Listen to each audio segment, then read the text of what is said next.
Now let's turn to defensive targets now, and it's recently emerged that Man City have stepped up their interest in Wolves left back Rayan Ait-Nouri. Now it's been reported just recently now that City have asked for the conditions of Ait-Nouri, and the 23-year-old's high on their list of left back targets now, and contacts are expected to continue. So this is an interesting one that's emerged recently, Steve, and obviously they're after fullbacks, they're after right backs and left backs. So what do you make of this one? Would this be an exciting signing for City if they were to get it over the line? I would love him at Manchester City. He's probably the left back I would choose in the Premier League to come to Man City. He's absolutely cracking. Now, Kirkez, of course, is a good link. I would Kirkez is a cracking, like Anthony Robinson, aggressive, attacking fullback. Kirkez is particularly very good possession as well because he plays that way under Raiola at Bournemouth. But Ait-Nouri to me is much more technically adept. I think he's a lot more skillful. Good size, good pace, only 23 years old, loads of experience as well. Premier League proven, a great crosser. He can drive inside and play a through ball. He's been really good against City as well. He's locked down Doku at one point. Yeah, I think he's a phenomenally gifted left back who can only get better and better. Yeah, I would take him in a heartbeat at Manchester City. A natural fullback who can drift inside, who can go out wide, who has the pace to get forward, who's pretty good defensively. Is he amazing defensively? You know, who is these days? But he's good enough. He's more than good enough. Hard working. Yeah, I would be absolutely buzzing, genuinely buzzing to have Ait-Nouri at Manchester City. He solves an awful lot of problems. I think he would let Vardiol go more central again, which is to me is a long term future. Akanji keeps playing there right now, but Vardiol and Diaz looks way better and more balanced than Diaz and Akanji does. And I've wanted him for a long time as well. He was actually linked to City before, when he was at Angers still, before he moved to Wolves. And I remember doing a video on my YouTube channel about him many years ago. And yeah, look, I think City are going to be playing Marmoush a lot closer to Haaland. I think he will tuck in an awful lot next season. And I wouldn't be surprised if we get players like Nunes did for the Gundogan goal against Fulham. Fullbacks can get forward and put a cross in because we've not seen that for a long time at City. And I think the width will come from the fullbacks. So yeah, I think he'd be great.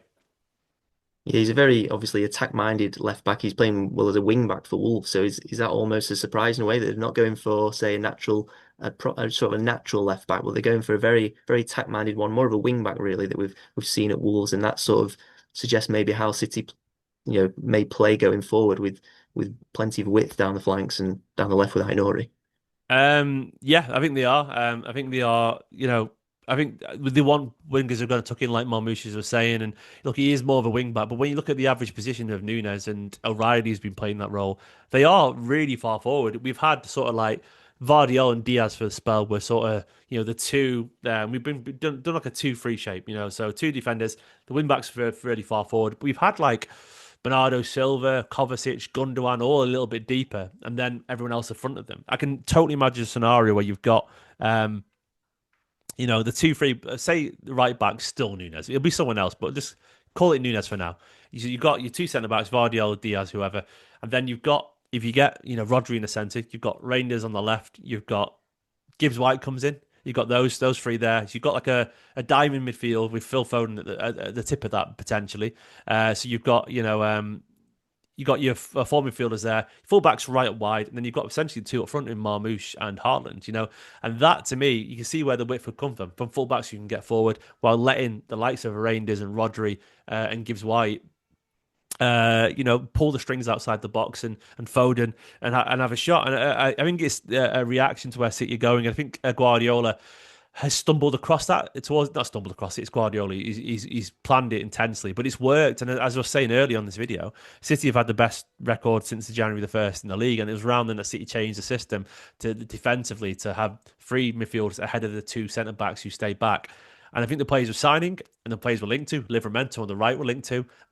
Now Ait-Nouri on the left. They are perfect archetypes for that. Fullbacks who can get forward and also get back if needs be, but have those attacking instincts. And I'd be more than happy to lean on that while letting Marmoush tuck in and play alongside Haaland. If he wants to play out there, I can imagine, a scenario where you've got Foden finds some form. He's on the right wing. Marmoush starts on the left wing.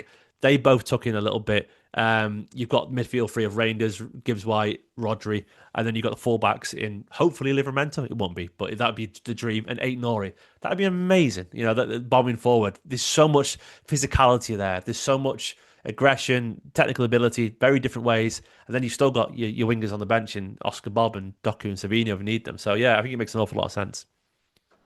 And Ait-Nouri at Wolves now, he's got a year left on his contract, recently changed agents, so it seems as if he Only a could year. move. Yeah, I think Oh, he's I didn't know that. up Yeah, that's until going to happen then. 2026. So yeah, and like I said, their agents changed recently. Also, Wolves, I think, have got Angers, his former club, have got a 50% sell-on clause, which is Wow. interesting. And I think Wolves have the option to buy that out for around 9 million. So depending on Oh how much yeah. they want to get, you'd assume that maybe they'd do that to try Nine and get million, money sell in. 50 million. Yeah, then Do you think then that is sort of the valuation around 50 million for yeah, that? I mean it's pretty much the number, isn't it, these days? Like Yeah, it's just like 50 million, yeah, sure.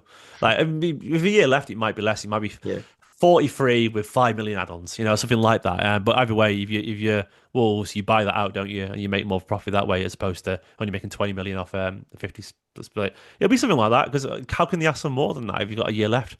I didn't know he had a year left. That makes it almost inevitable, I would argue.